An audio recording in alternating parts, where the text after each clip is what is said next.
ဒီနေ့ကျွန်တော်တို့ကိုတက်တည်ခံပေးတဲ့ကျွန်တော်တို့ယေရုရှလင်ကောင်းကင်အမင်နဲ့ပတ်သက်တဲ့တင်ကြားမှုကိုကျမ်းစာထဲမှာရှာဖွေကြည့်ပြီးယုံကြည်ခြင်းထဲမှာထူးထွင်းတဲ့အချိန်ကိုယူမှာဖြစ်ပါတယ် 또 확인하시고 믿음 안에 또 새기는 그러한 시간을 갖도록 하겠습니다. နှုတ်ကပတ်ကောင်းရှင်ကတော့ဤသို့သောအမှုရာတို့သည်ဖြစ်ရမည်ဟုသောကျမ်းစာချက်ဖြစ်ပါတယ် 여러분과 함께 하나님 말씀 상고토록 하겠습니다. ဒီနေ့ဒီကဘာမြေကြီးမှာအသင်းတော်တွေအများကြီးရှိပါတယ် 교회가 존재하고 있습니다. 또 나름대로의 သူတို့ကသူတို့ယုံကြည်မှုတွေကိုမှန်ကန်တယ်လို့ပဲသတ်မှတ်ကြပါတယ် 옳다라고 이렇게 주장들을 하고 있습니다. ဒါဆိုရင်ဒီနေ့ခေတ်ကောင်းကင်ယေရုရှလင်အမေရင်ခွင်စီမြတ်ပြတဲ့ဝိညာဉ်တွေကနောင်တရပြီးပြန်လာကြတဲ့အခါအဲ့ဒီသားသမီးတွေကိုကယ်ရင်ချင်းပေးမယ်လို့ဂရုပေးတော်မူတဲ့ဖခင်ရဲ့နှုတ်ကပတ်ဟာကျမ်းစာထဲမှာရှိပါသလားဤသို့သောအမှုရာတို့သည်ဖြစ်ရမည်တနည်းအားဖြင့် prophet တွေနဲ့ကျွန်တော်တို့ဘုရားသခင်ကတက်တည်ခံတဲ့အကြောင်းတွေရှိသလားဆိုတာနဲ့ပတ်သက်ပြီးကျွန်တော်တို့အာရုံစိုက်ဖို့လိုပါတယ် 성경은 ကျွန်တော်တို့ကောင်းကောင်းသိတဲ့အတိုင်းပဲကျမ်းစာဟာဖခင်ရဲ့နှုတ်ကပတ်တော်ဖြစ်ပါတယ်အဲ့ဒီဖခင်ရဲ့နှုတ်ကပတ်တော်ကိုအသစ်သွင်းလို့မရတယ်လို့နှုတ်ပယ်လို့လည်းမရဘူးလို့ပြောထားတယ်နော် 되어 있죠. ဘုရားသခင်ကဤသို့သောအမှုရာတို့သည်ဖြစ်ကိုဖြစ်ရမယ်လို့ပြောခဲ့ပါတယ်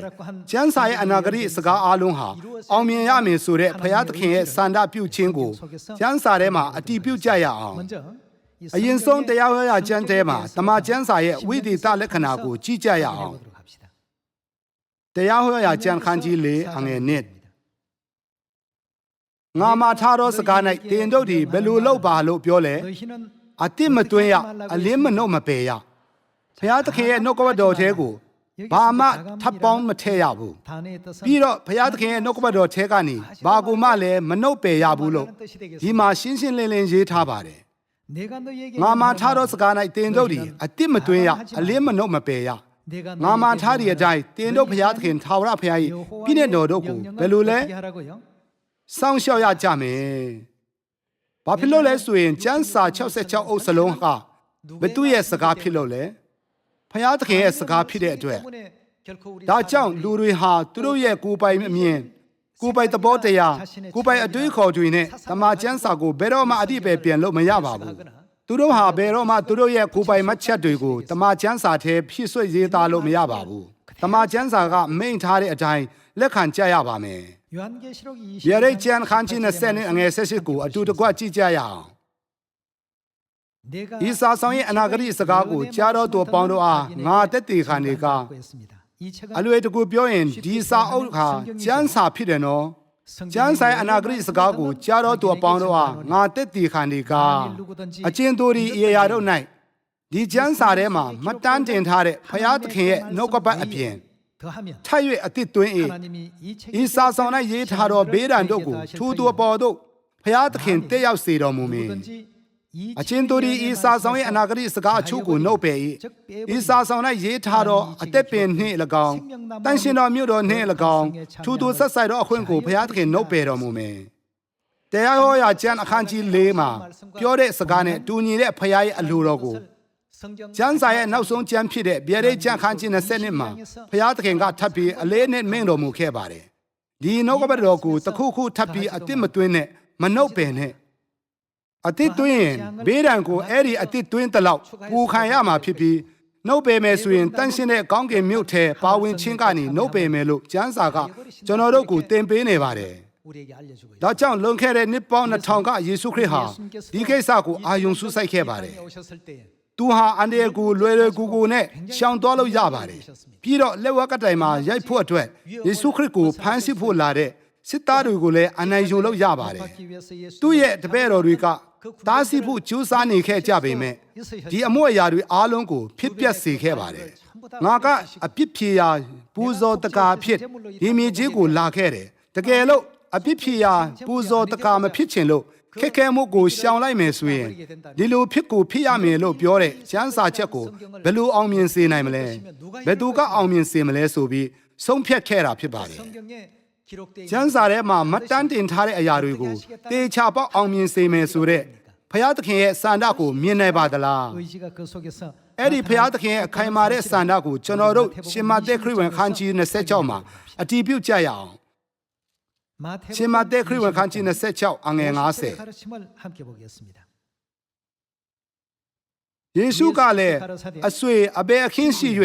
လာတနည်းဟုမေးတော်မူပြီးမှယူဒရှေကရုတ်ကယေရှုခရစ်ကိုငွေ30နဲ့ရောင်းပြီးယေဘရဟိရဲ့အစီကံကျွင်တွေစီယေရှုခရစ်ကိုလက်လွဲပေးတဲ့မြင်ကွင်းဖြစ်ပါတယ်ထိုသူများတို့ဒီလာ၍ကိုတော်ကိုဆွဲကြိုက်ဖမ်းဆီးကြ၏ထိုအခါယေရှုနဲ့ပါတော်သူတယောက်ဒီလက်ကိုဆန့်၍ဓာတ်ကိုဆွဲထုတ်ပြီးလင်ယေဘရဟိမင်း၏ကျွန်တယောက်ကိုခုတ်သဖြင့်နရွက်ပြက်လေ၏ယေရှုကလည်းတင်းဓာတ်ကိုသူ့နေရာ၌ပြန်ထားလော့ဓာတ်ကိုကြိုက်တော်သူရှိသမျှတို့သည်ဓာတ်ဖြင့်ဆုံးခြင်းတို့ရောက်ကြလိမ့်မည်ယခုပင်ငါအဘကိုငါတောင်းနိုင်သည်ကို၎င်းတောင်းလင်ကောင်းကင်တမန်30နဲ့တက်မကငါထံတို့ဆေလွတ်တော်မူမည်ကို၎င်းတင်းဒီမထင်သလောတို့ဖြစ်လင်ဤသို့သောအမှုရာတို့သည်ဖြစ်ရမည်ဟုသောကျမ်းစာချက်သည်အဘယ်တို့ပြည့်စုံအပ်နည်းဟုမိန့်တော်မူ၏ယေရှုခရစ်ဟာအဲ့ဒီလိုအန်တရာယ်ရှိတဲ့အခြေအနေကိုရှောင်ရှားနိုင်ပြီးသူ့ကိုဖမ်းဖို့လာတဲ့ယေဘရဟိတွေရဲ့အစီကံကျွန်တွေကိုတွန်းလှန်နိုင်တဲ့တကူအာနာဆက်ရှိခဲ့ပါတယ်။ခွန်အားလည်းရှိခဲ့ပါတယ်။ဒါပေမဲ့အဲ့ဒီလိုလှုပ်လိုက်မယ်ဆိုရင်ခရစ်တော်ကအပြစ်ဖြေရာပူဇော်တကာအဖြစ်လူသားတွေရဲ့အပြစ်အလုံးနဲ့ဆင်းရဲဒုက္ခတွေကိုထမ်းပြီးပေးဆက်မယ်ဆိုတဲ့ကျမ်းစာရဲ့ကြိုတင်ဟောစကားကိုဘယ်သူကအောင်မြင်စေပြီးဘယ်လိုအောင်မြင်နိုင်မလဲလို့ပြောခဲ့ပါတယ်။ဒီအကြောင်းကနေတဆင့်ကျမ်းစာဟာတခွန်းမှအစ်စ်သွင်းလို့မရတယ်လို့နှုတ်ပယ်လို့လည်းမရတဲ့နှုတ်ကပတ်ဖြစ်တယ်ဆိုတာကိုယေရှုခရစ်ကထပ်ပြီးအတည်ပြုပေးတဲ့မြင်ကွင်းပဲမဟုတ်ပါလားကျမ်းစာမှာရေးထားတဲ့အတိုင်းတေချာပေါက်အောင်မြင်မယ်ဆိုတာကိုဖခင်ကပြောနေပါတယ်ဒါဆိုဒီနေ့ကျွန်တော်တို့ဟာဒီကျမ်းစာ66အုပ်ထဲမှာတကယ်ကိုအရေးကြီးအပိုင်းတွေအနည်းငယ်ရှာဖွေရမှာဖြစ်ပါတယ်ရှင်လုကာခရစ်ဝင်ခန်းကြီး19မှာကြည့်ရင်ယေရှုခရစ်ကဒီမြေကြီးကိုကြွလာတဲ့အကြောင်းရင်းနဲ့ရည်ရွယ်ချက်ဟာပျောက်ဆုံးတဲ့သူကိုရှာဖို့အတွက်လို့ပြောခဲ့ပါတယ်။တနည်းနဲ့ပြောရရင်ကောင်းကင်ကနေပျောက်ဆုံးတဲ့သားသမီးတွေကိုရှာဖို့ဒီမြေကြီးကိုလာခဲ့တယ်လို့ပြောခဲ့ပါတယ်။ကျွန်တော်တို့ဟာအတိမသွင်းနှုတ်လည်းမပယ်ပဲကောင်းကင်ရဲ့စနစ်နဲ့ဒီမြေကြီးရဲ့စနစ်တွေကိုတေချာကြည့်တဲ့အခါဒီနေ့ခေတ်မှန်ကန်တဲ့ယုံကြည်ခြင်းလားနဲ့ဘာကြောင့်ဘုရားသခင်ကိုအဖေဘုရားသခင်နဲ့အမေဘုရားသခင်ဆိုပြီးယုံကြည်ရမှာလဲဆိုတဲ့အကြောင်းရဲ့အဖြေကိုကျမ်းစာထဲမှာရှာတွေ့နိုင်မှာဖြစ်ပါတယ်။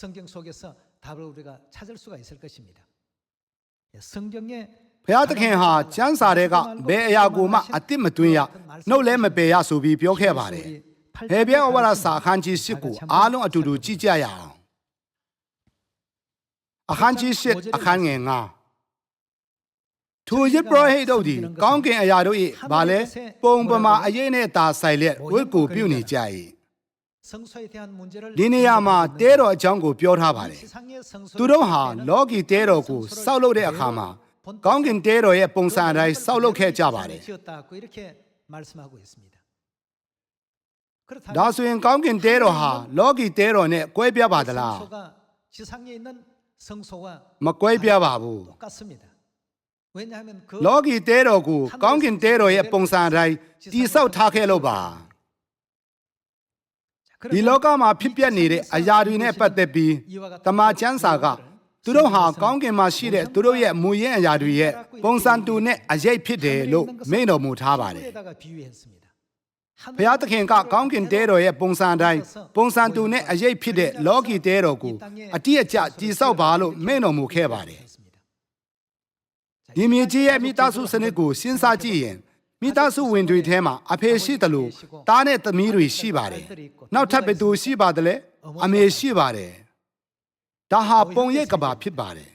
။ဒီပုံရိပ်ကဘာဟာဘယ်မှာရှိတဲ့အစ်စ်ကိုပုံစံဖော်ပြီးပြုလုပ်ထားတာပါလဲ။ကောင်းကင်မှာရှိတဲ့အစ်စ်အတိုင်းပုံစံဖော်ပြီးပြုလုပ်ခဲ့တာပါ။ဒီမြေကြီးရဲ့ရုပ်ပိုင်းဆိုင်ရာမိသားစုမှာအဖေရှိတယ်လို့ဝိညာဉ်ဆိုင်ရာကဘာမှာအဖေအနေနဲ့ဘုရားသခင်တပါးရှိပါတယ်ဒီလိုပဲရုပ်ပိုင်းဆိုင်ရာမိသားစုမှာတားနဲ့သမီးတွေရှိတယ်လို့မျိုးကောင်းကင်ကဘာဝိညာဉ်ဆိုင်ရာကဘာမှာလည်းဘုရားသခင်ရဲ့သားသမီးလို့ဖော်ပြရတဲ့တားနဲ့သမီးတွေရှိကြပါတယ်ပြီးတော့ဒီရုပ်ပိုင်းဆိုင်ရာကဘာရုပ်ပိုင်းဆိုင်ရာမိသားစုမှာဘယ်သူရှိသေးပါသလဲအမေရှိပါတယ်ဒါဆိုကောင်းကင်ကဘာမှာလည်း ကောင်းကင်အမေရှိကိုရှိရမှာဖြစ်ပါတယ် 모형의 세계 ပုံရိပ်ကဘာမှာအမေရှိတယ်ဆိုရင်အဲ့ဒီပုံရိပ်ကဘာကိုကြည့်ပြီးပြုတ်လုထားတာပါလဲ 하늘의 ကောင်းကင်အရာကိုကြည့်ပြီးမိတ္တူကူးထားတာဖြစ်ပါတယ် 성소만 တဲတော်တစ်ခုပဲမဟုတ်ပဲအခုကျွန်တော်တို့နေထိုင်တဲ့ဒီကဘာဟာ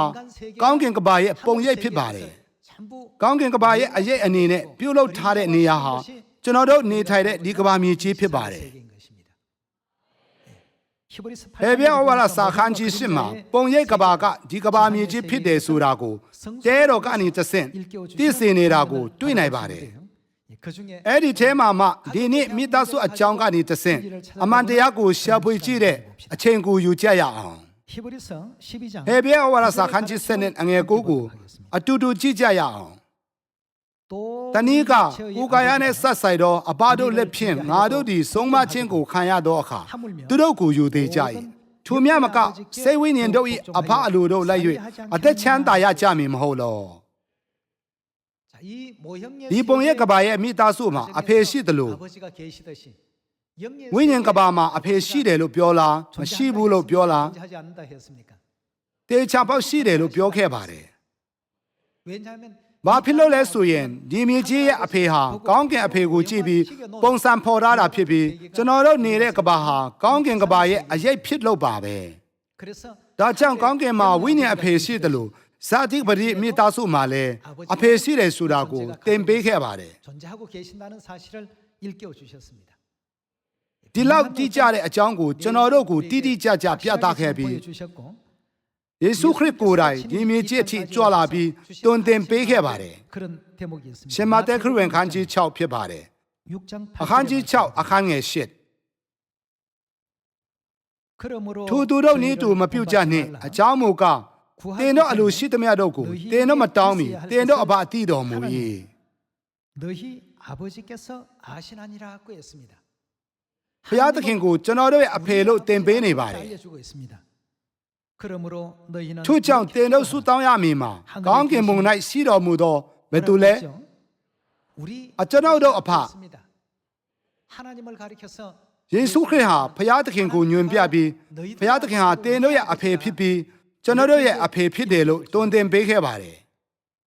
이 땅 ဒီမြေကြီးရဲ့ရုပ်ပိုင်းဆိုင်ရာအိမ်ထောင်စုမိသားစုမှာလည်းအဖေရှိတယ်လို့ 하늘 ကောင်းကင်နိုင်ငံမှာစကြဝဠာတစ်ခုလုံးကိုအုပ်စိုးတော်မူတဲ့အဖေဘုရားသခင်ရှိတယ်ဆိုတာကို 우리에게 또 ကျွန်တော်တို့ကိုသင်ပေးခဲ့ပါတယ် 자, 성경에 ကျမ်းစာမှာအတစ်သွင်းလို့မရနှုတ်ပယ်လို့လည်းမရဘူးလို့ပြောတဲ့အတွက် 이 ဒီ 내용에 သင်ကြားမှုအတိုင်းကျွန်တော်တို့သေချာပေါက်ယုံကြည်ရမှာဖြစ်ပြီးလက်ခံရမှာဖြစ်ပါတယ် 그럴 때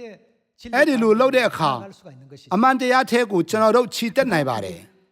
그 아버지 ဒါဆိုအဖေဆိုတဲ့ဝေါ်ဟာရကဘယ်သူအတွက်လိုအပ်တာပါလဲ 필요한 겁니까? အဖေဆိုတဲ့ဝေါ်ဟာရကသူ့မိန်းမအတွက်လိုအပ်တာလားဒါမှမဟုတ်အင်းနီးချင်းတွေအတွက်လိုအပ်တာလား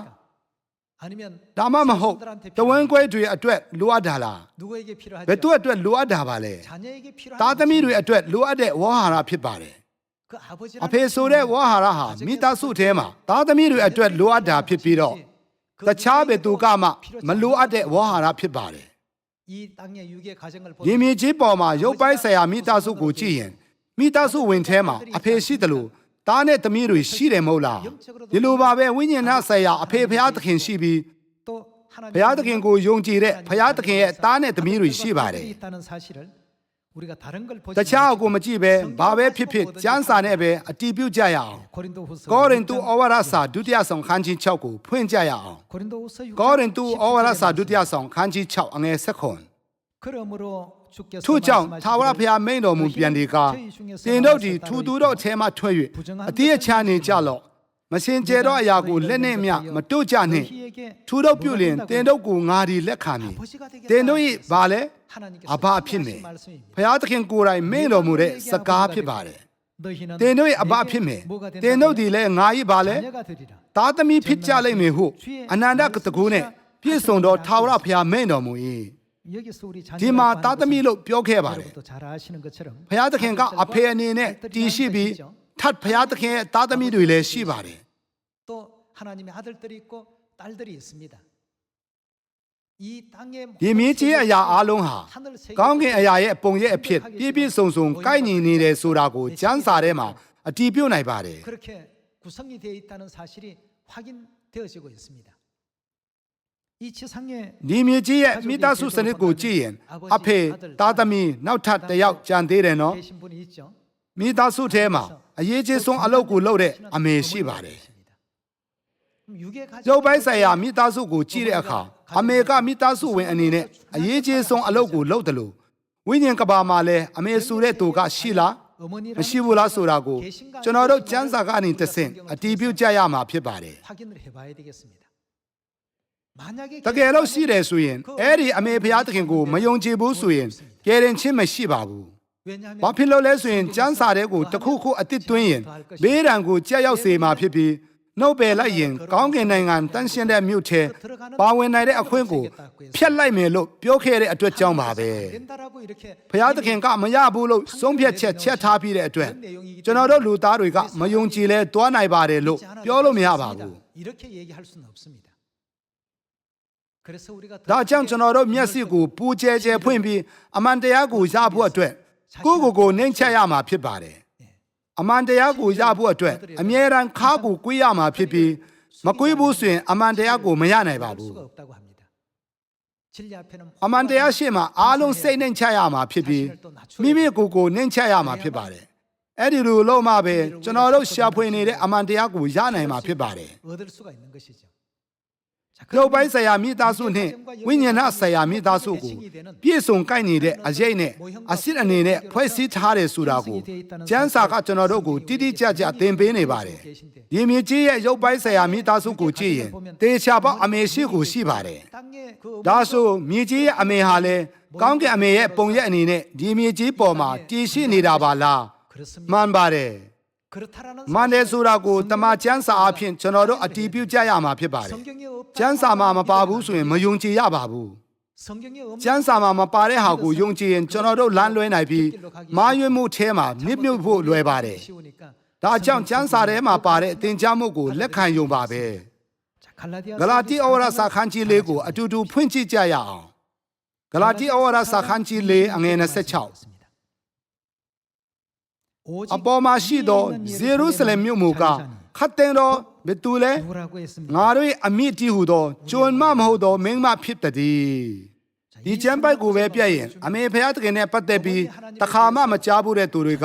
အယံအံ့အားသင်ပြီးမှ 처음 ဒီကျမ်းစာငါကျမ်းစာနဲ့တူလို့လားလို့မေးကြပါတယ်ကောင်းပြီဒါဆိုတင့်ရဲ့ကျမ်းစာကိုယူလာကြည့်ပါလို့ပြောပြီးအဲ့ဒီကျမ်းပိုက်ကိုပြတဲ့အခါအတူတူပဲပြောထားတာကိုတွေ့နိုင်ပါတယ်ဒါဆိုအင်္ဂလိပ်ကျမ်းစာမှာတော့အဲ့ဒီလိုပါချင်မှပါမယ်မဟုတ်လားကောင်းပြီအင်္ဂလိပ်ကျမ်းစာကိုယူလာကြည့်ပါပြီးတော့ကျမ်းပိုက်ကိုပြတဲ့အခါအဲ့ဒီအတိုင်းရေးထားပါတယ်အပေါ်မှာရှိသောယေရုရှလင်မြို့မူကခတ်သိမ်းသောငါတို့ရဲ့အမိတီးဟူသောကျွန်မမဟုတ်သောမင်းမဖြစ်တည်းဒီလိုတေးသေးချာချာရေးထားပါတယ် 모든 제도와 ကောင်းကင်အရာတွေရဲ့ပုံစံတိုင်းလောကီဖွဲ့စည်းပုံစနစ်တွေအားလုံးကို 볼 때 အတိအကျစံပြုတ်ဖွဲ့စည်းထားတယ်လို့ဓမ္မကျမ်းစာကမိန့်ထားပါတယ်ဒါဟာကောင်းကင်အရာတွေနဲ့လောကီအရာတွေရဲ့ဆက်နွယ်မှုကိုအတည်ပြုနိုင်တဲ့အရေးကြီးတဲ့ကျမ်းပိုက်ပဲဖြစ်ပါတယ် 수 있겠습니다. 자, 그렇다면 ဒါဆိုအခေါ်ဝေါ်ပဲအဖေအမေသားနဲ့သမီးလို့ခေါ်ယုံပဲလား 호칭상으로만 မဟုတ်ပါဘူး 딸들이냐 자녀들이냐 아닙니다. မိသားစုဝင်တို့ရုပ်ပိုင်းဆိုင်ရာမိသားစုတွေကဘယ်လိုဆက်ဆက်နေလို့ကျွန်တော်တို့ကမိသားစုလို့ခေါ်နိုင်တာပါလဲ 합니까? အသွေးအဖြစ်ဆက်ဆက်နေကြတယ်မဟုတ်လား 혈연으로서 이어져 있지 않습니까? မိဘ 부모님의 ရဲ့ 피와 피를 အသားနဲ့အသွေးကိုဆက်ခံရတဲ့အတွက် 내 아들들이 ငါရဲ့သားငါရဲ့သမီးတွေလို့ပြောရတာမဟုတ်ဘူးလားဒါဆိုရင်ဝိညာဉ်ဆိုင်ရာမိသားစုကရောဘာနဲ့ဆက်နွယ်နေမှာပါလဲ 모형과 그림자라고 ပုံပမာရေးလို့ပြောတဲ့အတွက်အတူတူပါပဲဝိညာဉ်မိသားစုလည်းအသွေးနဲ့ဆက်နွယ်နေပါတယ်ဒါဆိုရင်ဘုရားသခင်ကသားသမီးတွေဖြစ်တဲ့ကျွန်တော်တို့စီသူ့ရဲ့အသားနဲ့အသွေးကိုဘယ်လိုပေးခဲ့ပါသလဲ 이 내용이 ဒီ 굉장히 မင်းခွန်းကအရာအရေးကြီးတယ်မဟုတ်ဘူးလား 이 대목을 ဒီအဖြစ်ကိုကျွန်တော်တို့ကျမ်းစာထဲကနေအတည်ပြုကြပါစို့ 보도록 합시다. 마태복음 ရှင်မသက်ခရစ်ဝင်ခန်းကြီး26ဖြစ်ပါတယ် 마태복음 ရှင်မသက်ခရစ်ဝင်ခန်းကြီး26အငယ်7ခွန်အဇုမပွဲပထမနေ့၌တပည့်တော်တို့သည်အထံတော်တို့ချင်းကိုက်၍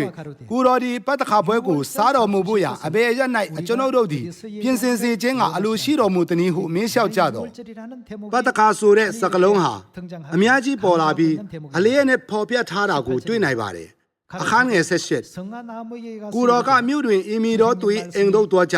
ဆရာမလိုက်ဒီကငါအချင်းနီးပြီ 제자들과 함께 တဲ့အိမ်၌ငါတပည့်တို့နှင့်တကွပတ္တခါပွဲကိုငါခံမည်ဟုထိုသူကိုပြောကြလော့ဟုမိန့်တော်မူ၏ဘယ်သူကလဲယေရှုခရစ်ကတပည့်တော်တွေကိုငါကတင်းတို့နဲ့အတူပတ္တခါကိုစောင့်မယ်လို့ပြောခဲ့ပါတယ် 유월절 안 지키고 ပတ္တခါမစောင့်ဘူးလို့မပြောဘဲပတ္တခါကိုတေချာပေါက်စောင့်မယ်လို့ပြောခဲ့ပါတယ် 그러니까 ဒါကြောင့်အခန်းငယ်19မှာ 제자들이 တပည့်တော်တို့သည်စီရင်တော်မူသည့်တိုင်းပြု၍ပတ္တခါပွဲကိုဘယ်လိုလဲ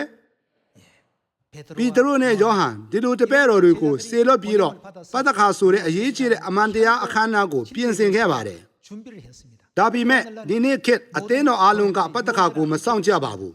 ကျွန်တော်တို့ဖခင်သခင်ရဲ့အသင်းတော်ကလွှဲရင်ပေါ့ဒါဟာတကယ့်ကိုအံ့ဩစရာပဲယေရှုခရစ်ကိုယ်တိုင်ကျင်းပပြီးပုံသက်တည်ပြပြီးတော့တွင်တင်ပေးတဲ့ဒီပတ္တခါပွဲကိုမစောင့်ကြဘူးဆိုတာဟာတကယ့်ကိုအံ့ဩစရာမကောင်းဘူးလား 놀라운 일이 아닐 수가 없습니다. 자, 그렇다면 ဒါဆိုရင်ဘာကြောင့်ယေရှုခရစ်ဟာဒီပတ္တခါပွဲကိုလူသားအလုံးအတွက်ခွင့်ပြုခဲ့တာပါလဲ 허락하셨는지 ဒီမှာအရေးကြီးတဲ့အကြောင်းရင်းတစ်ခုရှိပါတယ်ဘာကြောင့်လဲဆိုတာကိုအခန်းငယ်26မှာကြည့်ကြရအောင် 말씀 보겠습니다. ထိုအခါစားလျက်ညီကြစဉ်တွင်ပတ္တခါကိုပြင်ဆင်ပြီးပတ္တခါကိုစားနေတဲ့မြင်ကွင်းဖြစ်ပါတယ်ယေရှုသည်မုတ်ကိုယူ၍ယေရှုတော်ကိုချီးမွမ်းပြီးမှမုတ်ကိုဖဲ့၍ဤမုတ်ကဘာလဲ 이것이 뭐라고요? ပတ္တခါနေ့မှာမုတ်ကိုပေးရင်ဒါကငါရဲ့ကိုဖြစ်တယ်ဆိုပြီးပတ္တခါတန်ရှင်းတဲ့မုတ်ကိုဖျားသခင်ရဲ့တန်ရှင်းမြင့်မြတ်တဲ့ခန္ဓာကိုယ်နဲ့ခိုင်းလိုက်ပြီးတပည့်တော်တွေကိုပေးဝေခဲ့ပါတယ်ငါ၏ကိုဖြစ်ယူရစကြလောက်ဟုမိန်တော်မူလျက်တပည့်တော်တို့အားပေးတော်မူ၏ခွက်ကိုလည်းယူ၍ယေရှုတော်ကိုချီးမွမ်းပြီးမှအဲ့ဒီခွက်ထဲမှာဘာရှိပါသလဲပတ္တခါစပိပါတဲ့ခွက်ကိုယူပြီးယေရှုတော်ကိုချီးမွမ်းပြီးမှသူတို့အားပေးတော်မူ၍တင်းတို့ရှိသမျှတွေတောက်ကြလော့ဤခွက်ကပြည်ညင်တရားတည်နဲ့ဆိုင်၍လူများတို့ရဲ့အပြစ်ကိုလွတ်စေခြင်းကတွန်းတော်ဘသူရဲ့အသွေးလဲ 거룩하신 보혈의 ဘု 피와 ရားသခင်ရဲ့တန်ရှင်းတော်မူတဲ့အသွေးတော်မြတ်နဲ့တန်ရှင်းတဲ့ကိုယ်ခန္ဓာပတ္တခါမုတ်နဲ့ပတ္တခါစပိဆိုတဲ့အဖူးတန်တဲ့အရာကိုယေရှုခရစ်ကတင်ဂီတတစ်ခုအဖြစ်ကျွန်တော်တို့သားသမီးတွေကိုခွင့်ပြုရင်းပတ္တခါဆိုတဲ့ပွဲတော်အခမ်းအနားကိုစောင့်ဖို့မင်းတော်မူခဲ့ပါတယ် 지킬 것을 명해 놓으셨습니다. ဒီပတ္တခါအဖြစ်ဤမုတ်ကငါ၏ကိုဖြစ်ဤခွက်ကလူများတို့ရဲ့အပြစ်ကိုလွတ်စေခြင်းကတွန်းတော်ငါ၏အသွေးဖြစ်ဆိုပြီးဘုရားသခင်ရဲ့တန်ရှင်းမြတ်မြတ်တဲ့ခန္ဓာကိုယ်နဲ့တန်ရှင်းမြတ်မြတ်တဲ့အသွေးတော်ရဲ့မူရင်းအစစ်အမှန်ကိုကျွန်တော်တို့သားသမီးတွေကိုတေးသေးချာချာသိစေခဲ့ပါတယ် 다시 ဒီနည်းနဲ့ပြောရရင်ပတ္တခါကိုစောင့်တဲ့အခါပတ္တခါရဲ့မုတ်နဲ့စပိကိုစားပြီးတောက်တဲ့သူတွေဟာဒီအတိုင်းမုတ်နဲ့စပိကိုစားတာပဲမဟုတ်ဘဲနဲ့ဘာကိုစားပြီးတောက်တဲ့သူတွေဖြစ်ပါတယ်လေဘုရားသခင်ရဲ့တန်ရှင်းတော်မူတဲ့အသားနဲ့တန်ရှင်းတော်မူတဲ့အသွေးတော်ကိုဆက်ခံနေဆိုတဲ့အဓိပ္ပာယ်ဖြစ်ပါတယ် 했습니다. ဒါကြောင့်ဒီပတ္တခါကိုမစောင့်တဲ့သူတွေကဘုရားသခင်ရှေ့မှာလာပြီး 나아가서 သခင်ကျွန်တော်ဟာဘုရားသခင်ရဲ့သားသမီးပါကျွန်တော်ကိုကယ်တင်ပေးပါဆိုပြီးပြောလို့ဘုရားသခင်ကကြည့်တဲ့အခါသူတို့ကိုဘယ်လောက်ကြည့်သူတို့မှာပတ္တခါစောင့်တဲ့အမတ်သားမရှိပါဘူးဘုရားသခင်ရဲ့အသားရဲ့ဘုရားသခင်ရဲ့အသွေးတော်ရဲ့မရှိပါဘူးတင်ဟာငါရဲ့သားသမီးမဟုတ်ဘူး 마태복음 7장에 ရှင်မသက်ခရစ်ဝင်အခန်းကြီး9မှာအဲ့ဒီလိုဖော်ပြထားပါတယ် 지금 주신 내용 ဒီမှာပေးထားတဲ့အကြောင်းကိုကြည့်ရင်ကျွန်တော်တို့ကဒီအတိုင်းပတ္တခါမုတ်နဲ့စပိရီကိုတောက်တာမဟုတ်ပဲ 하나님의 거룩하신 ဘုရားသခင်ရဲ့တန်ရှင်းတော်မူတဲ့အသားနဲ့တန်ရှင်းတော်မူတဲ့အသွေးတော်မြတ်ကိုဆက်ခံတဲ့နေ့ကပတ္တခါနေ့ဖြစ်ပြီးအဲ့ဒီအခမ်းအနားကပတ္တခါအခမ်းအနားပဲဖြစ်ပါတယ် 예식이 되겠습니다. 육적인 ရုပ်ပိုင်းဆရာမိသားစုမှာလည်းရုပ်ပိုင်းဆရာမိဘရဲ့အသားနဲ့အသွေးကိုဆက်ခံတဲ့သူတွေကိုအဲ့ဒီမိဘရဲ့သားသမီးလို့ပြောကြပါတယ် 살과 피를 물려주신 ပြီးတော့သားသမီးဟာအသားနဲ့အသွေးကိုအမွေပေးတဲ့သူတွေကိုအဖေအမေလို့ခေါ်ကြပါတယ် 그렇다면 당연히 ဝိညာဏဆရာပတ်သက်မှုမှာလည်းအတူတူပါပဲအသွေးနဲ့ဆက်နွယ်ထားရမှာဖြစ်ပါတယ် 우리의 혈연의 ကျွန်တော်တို့ဟာပတ္တခါမုတ်နဲ့စပိကိုပေးရင် 떡과 유월절의 포도주를 ဒါကငါရဲ့ကိုဖြစ်တယ်ဒါကငါရဲ့အသွေးဖြစ်တယ်ဆိုပြီးသင်ပေးခဲ့တဲ့ဘုရားသခင်ရဲ့တန်ရှင်းမြတ်မြတ်တဲ့အသားနဲ့အသွေးတော်ကိုဆက်ခံခြင်းအဖြစ်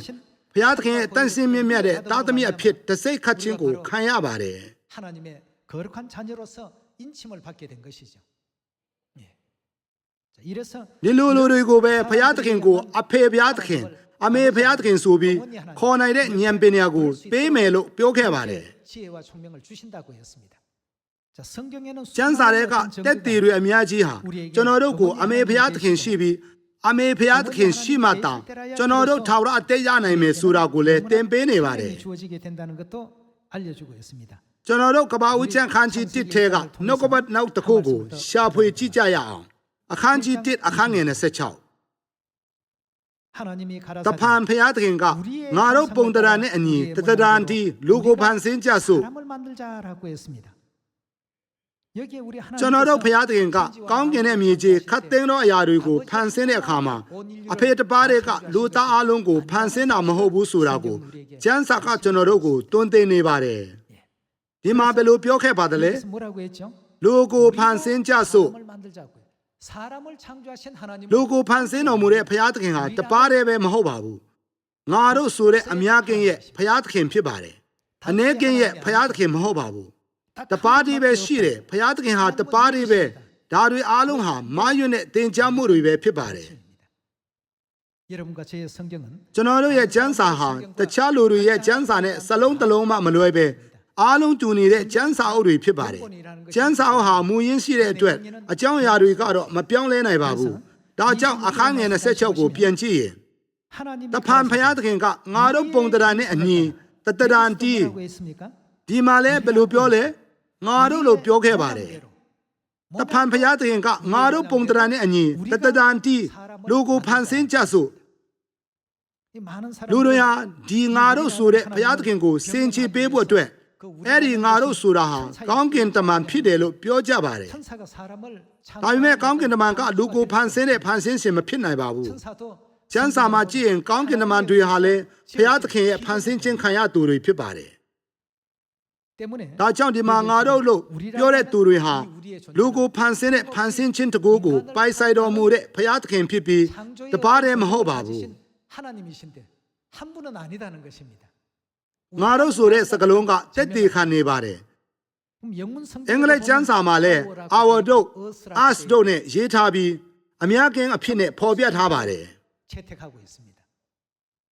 똑같은 대목 똑같은 တကယ်လို့မိသားစုဝင်တွေမှာရှိတယ်ဆိုရင်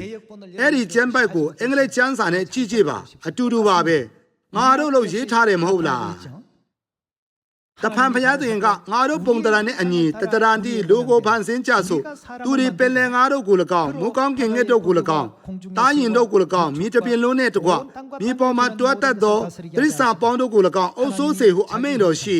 သူတို့ဖျားသခင်ဒီမိမိပုံတရာနဲ့အညီလူကိုဖန်ဆင်းတော်မူ၏ဖျားသခင်ပုံတရာတော်နဲ့အညီဘယ်သူကိုဖန်ဆင်းခဲ့ပါသလဲငါတို့ပုံတရာအတိုင်းဖန်ဆင်းကြစို့လို့ပြောပြီးယောက်ျားနဲ့မိန်းမကိုဖန်ဆင်းတယ်ဆိုရင်ငါတို့ဆိုတဲ့ဖော်ပြချက်ထဲမှာဘယ်လိုပုံတရာဖျားသခင်နဲ့ဘယ်လိုပုံတရာဖျားသခင်ကတည်ရှိနေတယ်ဆိုတာကိုသိနိုင်ပါသလဲ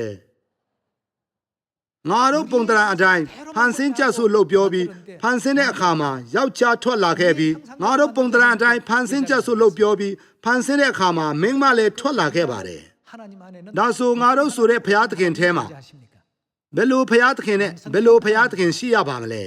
여성성을 지니신 ယောက်ျားပုံစံဖျားသခင်နဲ့မိန်းမပုံစံဖျားသခင်ကရှိရပါမယ် 성을 지니신 하나님을 가리켜서 ယောက်ျားပုံစံဖျားသခင်ကိုလူသားတွေဟာအချိန်ကြာမြင့်စွာအဖေဖျားသခင်လို့ခေါ်လာခဲ့ကြပါတယ် 그렇다면 ဒါဆိုမိန်းမပုံစံဖျားသခင်ကိုဘယ်လိုခေါ်ရမလဲ 누구라고 호칭이 되어야 되겠습니까? အမေဖျားသခင်ပေါ့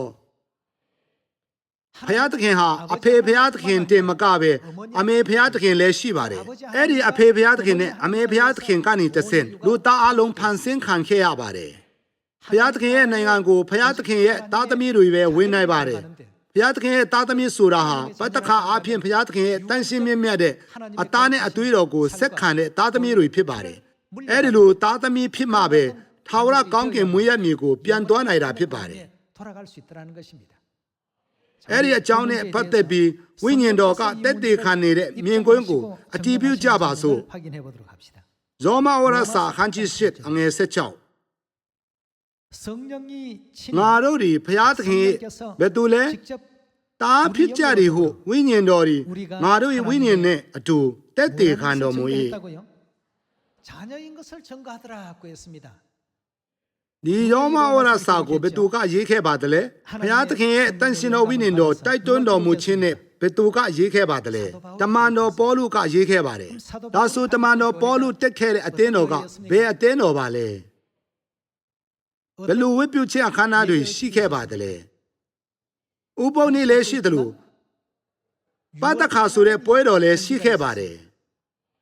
တမန်တော်ပေါလုကကောရိန္သုဩဝါဒစာပထမဆုံးခန်းကြီး7အခန်းငယ်23မှာဒီလိုပြောခဲ့ပါတယ်အကြောင်းမူကားတင်တို့၌ငါအပ်ပေးသောအရာကိုသခင်ဘုရားထံ၌ငါခံရပြီခံရသောအရာဟုမူကားသခင်ယေရှုသည်ရန်သူလက်တို့အနံ့ချင်းကိုခံတော်နေညမှာမောက်ကိုယူ၍ဂျေဇုတော်ကိုချီးမွမ်းပြီးမှမောက်ကိုဖဲ၍ဤမောက်ကတင်တို့အဖို့အလိုငါချူးဖဲတော့ငါ၏ကိုဖြစ်ခွက်ကိုလည်းယူ၍ဤခွက်ကငါ၏အသွေး၌တည်သောပရိညင်တရားသစ်ဖြစ်ဒီလိုပဲယေရှုခရစ်ကပတ္တခါကိုခွင့်ပြုပေးခဲ့တယ်ဆိုတာကိုကောရိန္သုဩဝါဒစာပထမဆုံးခန်းကြီး7မှာပြောနေပါတယ်ဇောမဩဝါဒစာအခန်းကြီး8ငယ်16မှာပေးထားတဲ့နှုတ်ကပတ်လိုမျိုးငါတို့ဒီဘုရားသခင်သားဖြစ်ကြသည်ဟုဝိညာဉ်တော်ဒီငါတို့ရဲ့ဝိညာဉ်နဲ့အတူတက်တည်ခံတော်မူ၏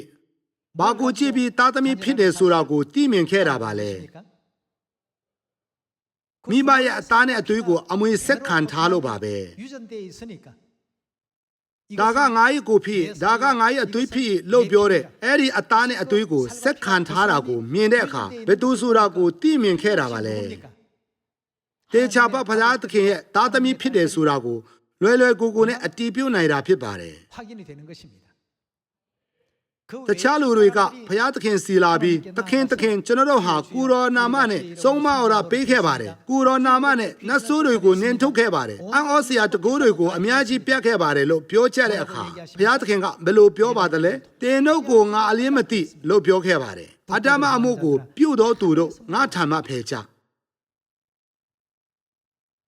ဝိညာဉ်တော်ကဘာကိုကြည့်ပြီးကျွန်တော်တို့ကဘုရားသခင်ရဲ့သားသမီးဖြစ်တယ်ဆိုတာကိုသိမြင်ခဲ့ပါတယ်လေဘုရားသခင်ရဲ့အသားနဲ့အသွေးကိုကြည့်ပြီးသိမြင်ခဲ့တာဖြစ်ပါတယ်မဟုတ်ဘူးလားအခန်းငယ်7ကိုဆက်ကြည့်ကြရအောင်တားမှန်လင်အမွေခံဘုရားသခင်အမွေခံဖြစ်ကြ၏ခရစ်တော်နှင့်အတူဘုန်းဝင်စားမည်အကြောင်းထိုသခင်နှင့်အတူဆင်းရဲဒုက္ခကိုခံရလျင်ထိုသခင်နှင့်ဆက်ဆံသောအမွေခံလည်းဖြစ်ကြ၏အဖေဘုရားသခင်နဲ့အမေဘုရားသခင်ကပျောက်ဆုံးတဲ့သားသမီးကိုရှာဖို့အတွက်ဒီမြေကြီးအထိကြွလာခဲ့တယ်ဆိုရင်ကျွန်တော်တို့လည်းပျောက်ဆုံးတဲ့ညီကိုမောင်နှမရှာဖို့အတွက်စိတ်နှလုံးကိုတလုံးတဝက်ဒီစုယုံရမယ်မဟုတ်လားဝိညာဏဆရာကဘာထဲမှာဘယ်သူကကျွန်တော်တို့ညီကိုမောင်နှမလဲဆိုတာကိုအခုထိကျွန်တော်တို့ရုပ်ပိုင်းဆရာအမြင်နဲ့တော့သိနိုင်တဲ့နီးလမ်းမရှိပါဘူးဒါကြောင့်ဘယ်လိုလုပ်ပါလို့ပြောလဲရှမာရိပြည်မြေကြီးစွန်းထိသွားပြီးလူမျိုးတကာတို့ကိုတယောက်မှမလွတ်စေပဲဒီမင်္ဂလာတရင်ကိုတက်တည်ခံပါကောင်းကင်အဖေကောင်းကင်အမေဟာကျွန်တော်တို့ကိုရှာဖွေပြီးကယ်တင်ဖို့အတွက်ဒီမြေကြီးအထိကြွလာခဲ့ပါတယ်ကျွန်တော်တို့ကကောင်းကင်သားသမီးဖြစ်တယ်ဆိုတာကိုကျွန်တော်တို့လူရဲ့မျက်စိနဲ့တော့မမြင်နိုင်ပေမဲ့တန်ရှင်းမြင့်မြတ်တဲ့အသားနဲ့အသွေးကိုစက်ခံတဲ့သူတိုင်းကိုဖျက်ဆီးတဲ့ကောင်းကင်တမန်တွေမြင်နိုင်အောင်နှဖိုးမှာဘယ်လိုလှုပ်ထားခဲ့ပါသလဲတစိတ်ခတ်ထားတယ်လို့မပြောဘူးလားဒီတယောက်ကဘုရားသခင်ရဲ့သားသမီးပဲသူကဘုရားသခင်ရဲ့သားပဲသမီးပဲဒီလိုသိနိုင်အောင်အားလုံးတစိတ်ခတ်ထားပါတယ်ဒါကြောင့်ပတ္တခါကကျွန်တော်တို့အတွက်အရေးကြီးပြီးတန်ဖိုးကြီးပါတယ်ရှင်လုကာခရစ်ဝင်ခန်းကြီး20မှာကြည့်ရင်ယေရှုခရစ်ကလည်းဤပတ္တခါကိုစားခြင်းကအလွန်အလိုရှိလေပြီလို့ပြောခဲ့ပါတယ်ကျွန်တော်တို့ပြန်ရကျမ်းခန်းကြီး20ကျမ်းပိုက်တစ်ခုပဲကြည့်ပြီးလက်စတတ်ပါတော့မယ်အခန်းငယ်7ဝိညာဉ်တော်နဲ့မင်္ဂလာဆောင်တရုတ်သမီးကဝိညာဉ်တော်ဆိုတာကျွန်တော်တို့ကောင်းကောင်းသိတဲ့အတိုင်းယောက်ျားတွင်ပြင်ရှိတဲ့ဘုရားသခင်ဖြစ်တယ်ဆိုတာကိုသိနိုင်ပါတယ်တနည်းနဲ့ပြောမယ်ဆိုရင်အဖေဘုရားသခင်ပေါ့ဝိညာဉ်တော်နဲ့မင်္ဂလာဆောင်တရုတ်သမီးကတနည်းအားဖြင့်အဖေဘုရားသခင်နဲ့အဖေဘုရားသခင်ရဲ့တရုတ်သမီးဖြစ်တဲ့အမေဘုရားသခင်ကဘာပြောလဲလာခဲ့ပါဟုဆိုကြ၏ဘယ်သူစီကိုလဲအဖေဘုရားသခင်နဲ့အမေဘုရားသခင်ကိုယုံကြည်တဲ့အသင်းတော်စီလာခဲ့ပါဆိုတဲ့အဓိပ္ပာယ်ဖြစ်ပါတယ်ဒါဆိုဝိညာဉ်တော်နဲ့မင်္ဂလာဆောင်တရုတ်သမီးရှိတဲ့အသင်းတော်ကဘယ်မှာလဲဒီကဘာပေါ်မှာအဖေနဲ့အမေဘုရားသခင်ကိုယုံကြည်တဲ့တခုတည်းသောအသင်းတော်ဟာဘုရားသခင်အသင်းတော်ပဲဖြစ်ပါတယ်ဝိညာဉ်တော်နဲ့မင်္ဂလာဆောင်တရုတ်သမီးကလာခဲ့ပါဟုဆိုကြ၏ကြားတော်သူကလည်းလာခဲ့ပါဟုဆိုပါစီရင်ကတော်သူတွေလာပါစီအလိုရှိတော်သူတွေအဖိုးကိုမပေးပဲဘာကိုယူပါလို့ပြောခဲ့ပါသလဲလူချင်းတဲ့သူဘယ်သူပဲဖြစ်ဖြစ်အဖေဘုရားသခင်အမေဘုရားသခင်ကခေါ်နေတဲ့အသင်းတော်ကိုတွားရမှာဖြစ်ပါတယ်တချို့ကတော့အခြားအသင်းတော်မှာနာမည်ကြီးတရားဟောဆရာရှိလို့အဲ့ဒီအသင်းတော်ကပူကြော်ကျဲတယ်လို့ပြောပါတယ်မိသားစုဝင်တို့ကြော်ကျဲတာထက်ကယ်ရင်ချင်းကိုပူအလေးထားကြပါအသင်းတော်ဟာကယ်ရင်ချင်းအတွက်လိုအပ်တဲ့နေရာဖြစ်ပါတယ် နာမည်ကြီးတဲ့အမှုပညာရှင်ဒါမှမဟုတ်နာမည်ကြီးတဲ့ဩဇာလွှမ်းမိုးသူတွေများလို့အဲ့ဒီအသင်းတော်ကကြော်ကြားတယ်ဆိုရင်အဲ့ဒီအသင်းတော်ဟာတခုခုတော့မားနေပါပြီအသင်းတော်ဆိုတာဘုရားသခင်ရှိတဲ့အတွက်ကြောင့်ကြော်ကြားရမှာဖြစ်ပါတယ်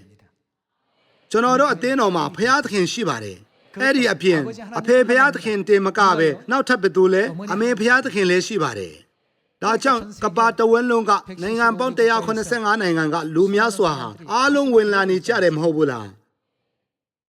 ကြော်ကြားပါတယ်ဘုရားသခင်အသင်းတော်ကကြော်ကြားတဲ့နေရာဖြစ်ပါတယ်ဒီလိုကြော်ကြားတဲ့နေရာမှာတင်းတို့ရှိနေပြီးကျွန်တော်လည်းရှိပါတယ်အဖေဘုရားသခင်လည်းရှိပြီးအမေဘုရားသခင်လည်းရှိပါတယ်ကျွန်တော်တို့ကောင်းကင်မိသားစုဝင်တွေအားလုံးအတူတူရှိနေပါတယ်ဒါကြောင့်ပူပူပြီးဂုဏ်ယူကြရအောင်ဘုရားသခင်ရဲ့လူမျိုးတွေဟာဒီလိုကျမ်းစာရဲ့အသင်ကြားမှုကိုလုံးဝမျက်နှာမလွဲဘဲနဲ့စိတ်အာယုံမှာအလေးနဲ့ဆွဲထင်အမရကြပါကောင်းကင်အဖေတင်မကပဲအမေဘုရားသခင်နဲ့ပတ်သက်တဲ့ယုံကြည်ခြင်းကိုလည်းမှန်မှန်ကန်ကန်ပိုင်ဆိုင်ပြီးတော့ထာဝရကောင်းကင်ဝင်ကြပါစို့ဘုရားသခင်ကဝိညာဉ်တော်အဖျင်တက်တည်ခံတဲ့နေရာဖြစ်တဲ့အတွက်တေချာပေါက်ဝင်နိုင်တဲ့ဆိုတဲ့ကြီးမားတဲ့ယုံကြည်ခြင်းကိုပိုင်ဆိုင်ဖို့တောင်းဆိုရင်းနဲ့နှုတ်ကပတ်တော်ကိုနေကုန်းချုပ်လိုက်ပါတယ်ဘုရားသခင်ကောင်းချီးပေးပါစေ